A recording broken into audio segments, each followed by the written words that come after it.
விஜயகாந்த் நினைவகத்தில் பாஜக மாநில செயலாளர் வினோத் பி செல்வம் இன்று அஞ்சலி செலுத்தினார். இதுகுறித்த கூடுதல் விவரங்களை நமது செய்தியாளர் தமிழரசன் வழங்க கேட்கலாம். தமிழரசன், வணக்கம். வினோத் பி செல்வம் அஞ்சலி செலுத்தியது குறித்த கூடுதல் விவரங்களை பகிரலாம். தீபிகா, வணக்கம். தேசிய முற்போக்கு திராவிட கழகத்தினுடைய நிறுவன தலைவர் கேப்டன் விஜயகாந்த் உடல்நலக்குறைவு காரணமாக கடந்த மாதம் இயற்கை எழுதினார். பாஜக சார்பில் மத்திய நிதி அமைச்சர் நிர்மலா சீதாராமன் மற்றும் பாஜக தமிழக மாநில தலைவர் அண்ணாமலை உள்ளிட்டோர் அவரது உடலுக்கு நேரில் சென்று அஞ்சலி செலுத்தினர்.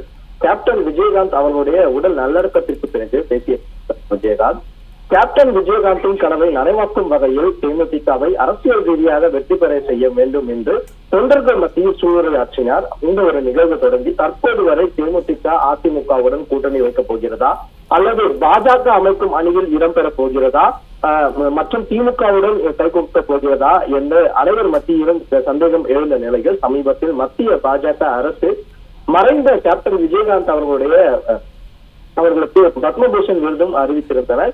இந்த நிலையில் பாஜக சார்பாக மத்திய சென்னை தொகுதியில் தேமுதிக போட்டியிட அதிக வாய்ப்புள்ளதாக கூறப்படும் நிலையில் பாஜக மாநில செயலாளர் வினோத் பி செல்வம் தேமுதிக அலுவலகம், அதாவது கேப்டன் அவர்கள் மறைந்த நல்லடக்கம் செய்யப்பட்ட அந்த இடத்திற்கு நேரில் சென்று அஞ்சலி செலுத்திவிட்டு ஆரத்தி எடுத்து அவர் அஞ்சலி செலுத்திய ஒரு நிகழ்வு நடந்திருக்கிறது. இந்த ஒரு சம்பவமானது அரசியல் வட்டாரத்தில் ஒரு திருப்பு முனையாக அமைந்திருக்கிறது. மேலும் அதன் பின்பு கேப்டன் நினைவிடத்தில் அஞ்சலி செலுத்தியது குறித்து பாஜக மாநில செயலாளர் வினோத் பி செல்வம் எக்ஸ் வலைதள பதிவில் ஒரு பதிவை பதிவிட்டிருந்தார். பத்மபூஷன் கேப்டன் விஜயகாந்த் அவர்களின் நினைவிடத்திற்கு இன்று நேரில் சென்று நான் அஞ்சலி செலுத்தினேன். அங்குள்ள தேமுதிக பொதுச் செயலாளர் அக்கா பிரேமலதா விஜயகாந்த் அவர்களை சந்தித்து ஆறுதல் கூறியிருந்தேன்.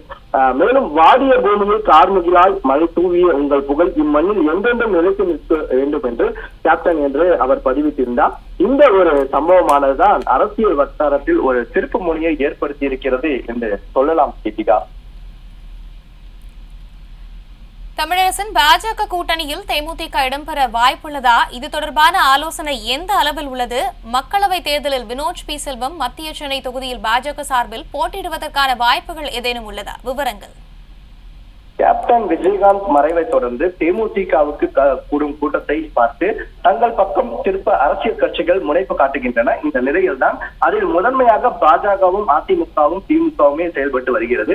இந்த நிலையில் பாஜக தமிழக மாநில தலைவர் அண்ணாமலை தொடக்கத்தில் இருந்து தமிழகத்தில் பாஜக தலைமையில் கூட்டணி அமைய வேண்டும் என்பதில் உறுதியாக இருப்பதாகவும் இருந்து வருகிறார். இந்த நிலையில் அப்படி அமைந்தால்தான் தமிழகத்தில் கட்சியையும் வளர்க்க முடியும், ஆட்சியையும் பிடிக்க முடியும் என்று அவர் நினைத்துக் கொண்டிருக்கிறார்.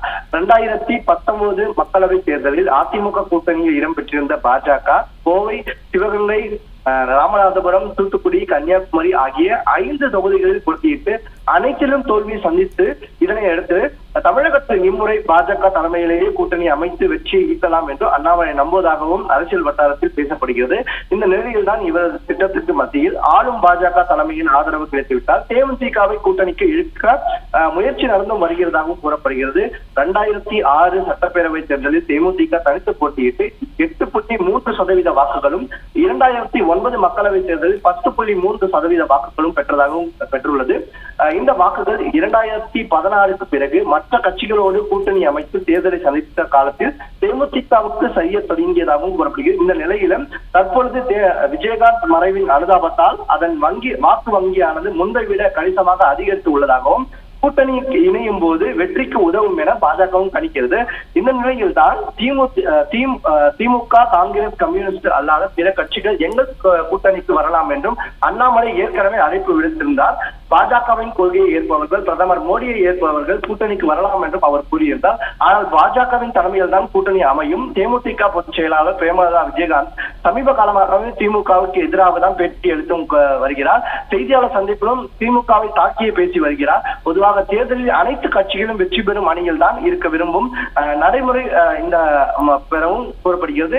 வட மாவட்டங்களில் பாஜகவுக்கு எந்த ஒரு தொகுதியிலும் அடிப்படை கட்சி கட்டமைப்பு கிடையாது. வெற்றி பெறும் அளவிலான குறிப்பிடத்தக்க வாக்கு வங்கியும் இல்லை. பாமக அந்த அணியில் இல்லாவிட்டால் தேமுதிக இணைந்தால் மட்டுமே வேட்பாளர்கள் நிறுத்த முடியும் என்பதுதான் பாஜகவின் யதார்த்தமான நிலைமை. அதனால்தான் எப்படியும் தேமுதிகவை தங்களது கூட்டணியில் இணைத்துக் கொண்டு வாக்கு வங்கியை அதிகப்படுத்தலாம் என்றும் பாஜக திட்டம் தீட்டிக் கொண்டிருக்கிறது. இந்த நிலையில் தான் தற்பொழுது அண்மையில் மறைந்த கேப்டன் விஜயகாந்த் அவர்களுக்கு பத்மபூஷன் விருதையும் பாஜக வழங்கி இருப்பதாக பொதுமக்கள் பலரும் அரசியல் வட்டாரத்திலும் பலரும் பேசி வருகின்றனர். இந்த ஒரு சம்பவமானது அரசியல் வட்டாரத்தில் ஒரு பெரும் ஒரு திருப்புமுனையை ஏற்படுத்தி இருக்கிறது. விஜயகாந்த் இல்லத்திற்கு சென்று கனிமொழி மற்றும் அவரது தாயார் ராஜாத்தி அம்மாள் ஆகியோர் மரியாதை செலுத்தியது குறித்த தகவல்களை பகிரலாம். மறைந்த கேப்டன் விஜயகாந்த் மறைவிற்கு பின்பாக திராவிட முன்னெடுப்பு கழகத்தின் துணை பொதுச் செயலாளர், தூத்துக்குடி நாடாளுமன்ற உறுப்பினருமான கனிமொழி கருணாநிதி மற்றும் அவருடைய அம்மா ராஜாத்தி அம்மாள் இணைந்து இன்று நேரில் சென்று சாலிகிராமத்தில் உள்ள கேப்டனுடைய இல்லத்தில் அவருடைய உருவப்படத்திற்கு மலர் தூவி அஞ்சலி செலுத்தினர். பின்பு தேமுதிக பொதுச் செயலாளர் பிரேமலதா விஜயகாந்த் மற்றும் அவரது இரு மகன்களையும் பார்த்து அஞ்சலி செலுத்திய பிறகு ஆதரவை தெரிவித்திருக்கிறார்கள். இந்த நிலையில் கேப்டன் அவர்களுடைய மகன்களை நேரில் சந்தித்து அவர்கள் ஆறுதல் தெரிவித்திருக்கிறார்கள். இந்த ஒரு சம்பவமானதும் திமுக வட்டாரத்திலும் ஒரு பேசு பொருளாக மாறி இருக்கிறது. தீபிகா, விவரங்களுக்கு நன்றி தமிழரசன்.